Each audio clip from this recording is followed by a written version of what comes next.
A primeira vez que ouvi o uivo, eu ainda era criança, encolhido sob uma coberta fina, numa casinha de madeira no sertão de Minas. Era um som seco, metálico, algo entre o lamento e a ameaça. Meu avô dizia que era o vento ou um cachorro ferido na mata, mas a expressão dele desmentia as palavras. Ele sabia.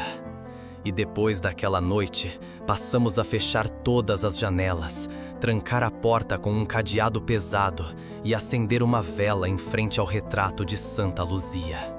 O problema é que, mesmo com tudo trancado, o uivo voltava, sempre na mesma hora, entre 3 e 4 da manhã.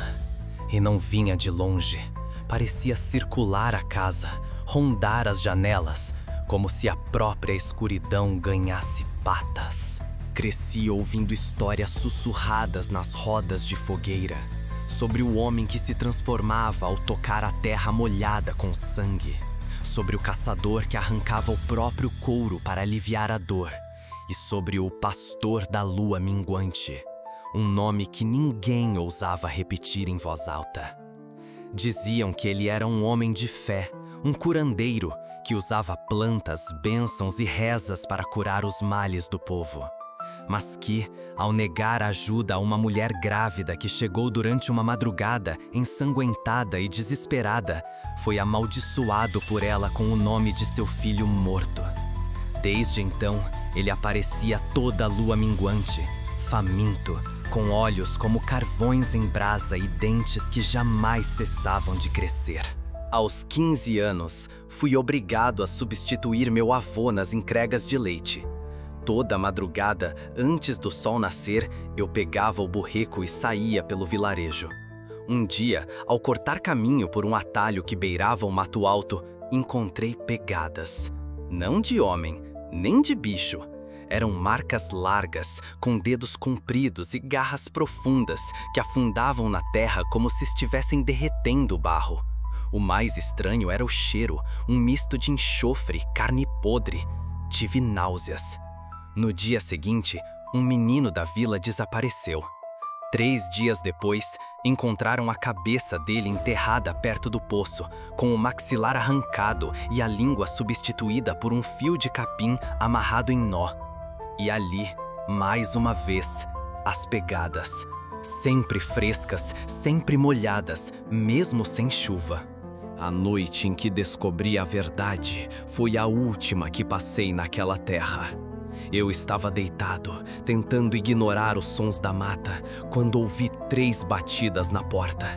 Não foi vento, não foi animal, foi como se dedos humanos, pesados e úmidos, pressionassem a madeira com calma. A luz do lampião tremia. Abri uma fresta e o que vi não era homem nem bicho, mas algo entre os dois, coberto por uma pele cinzenta que parecia ter sido costurada em partes. Os olhos me encararam com um ódio antigo, como se me reconhecessem de outra vida. Tinha a boca aberta, mas nenhum som saía, apenas o bafo quente, podre e uma baba espessa que escorria em silêncio. Quando tentei correr, ele apenas ergueu um dedo torto e apontou para mim. Aquilo não era um ataque, era um aviso. No dia seguinte, o pastor local desapareceu. Só encontramos sua túnica, pendurada no topo da cruz da capela, coberta de pelos humanos. Dizem que quem escuta o uivo e não fecha os olhos, leva consigo a maldição. A maldição de lembrar. E eu me lembro. A cada lua minguante eu sonho com ele. Como o pastor da lua minguante, uivando entre os morros, caminhando sobre os telhados das casas, se arrastando por debaixo das portas como sombra viva. Já tentei fugir. Morei em cidade grande, dormi em apartamentos altos, sem janelas para o sul. Mas o som volta, não como um uivo, agora é como um chamado. Ele não está mais me perseguindo, ele está me ensinando. Aos poucos, comecei a mudar. Os pelos nos braços, a sensibilidade à luz, a fome estranha por carne crua. Não conto isso por arrependimento. Conto porque sei que vou ceder. E quando eu ceder, não quero ser confundido com ele. Não sou um monstro. Sou um sucessor. Dizem que o que não é contado apodrece na terra como carne exposta ao tempo. Coroatá, no interior do Maranhão, carrega uma ferida dessas. A história começou em 1996, quando um grupo de jovens decidiu passar o feriado acampando às margens do rio Itapecuru. Era uma área isolada, cercada por mata fechada, usada por moradores antigos para a pesca e por ninguém mais. O que ninguém disse aos jovens era que aquele ponto específico já havia sido palco de mortes inexplicáveis, corpos encontrados mutilados, com marcas de garras profundas no rosto e no peito, como se um animal tivesse atacado, mas sem levar nada, nenhuma carne arrancada. Apenas dilacerados. Naquela noite, os 4 amigos, Érico, Vanessa, Lucas e Mônica, estavam sentados ao redor da fogueira. O clima era leve, entre risadas, cerveja quente e cheiro de mato. Por volta das 2 da manhã, o vento mudou de direção. O fogo tremeluzia de forma irregular e um som estranho começou a vir de dentro da mata, algo entre uma respiração pesada e arranhões no chão. Érico, o mais corajoso, ou talvez o mais burro, resolveu seguir o barulho com uma lanterna. A luz tremia nas mãos dele e, por mais que apontasse direto, não parecia atravessar o breu adiante.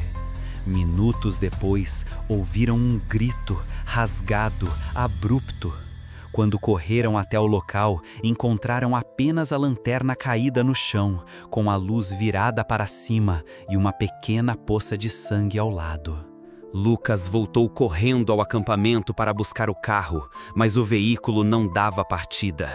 Vanessa começou a chorar incontrolavelmente.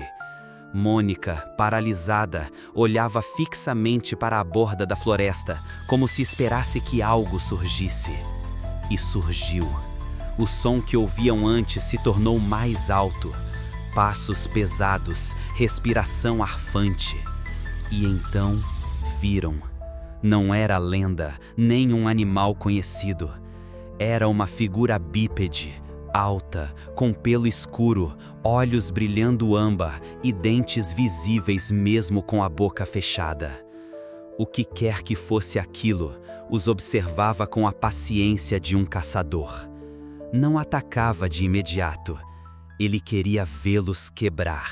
Vanessa correu e foi a primeira a cair.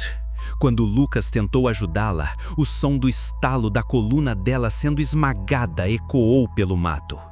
O lobisomem não comia, rasgava, esmagava, mutilava e deixava. Mônica tentou se esconder dentro da barraca, mas a criatura a arrastou pela perna, deixando um rastro de sangue entre os pinheiros. Lucas correu o máximo que pôde. Foi encontrado 2 dias depois, andando em choque pela estrada de terra, sem sapatos, murmurando frases desconexas. Não lembrava de nada, exceto de uma palavra.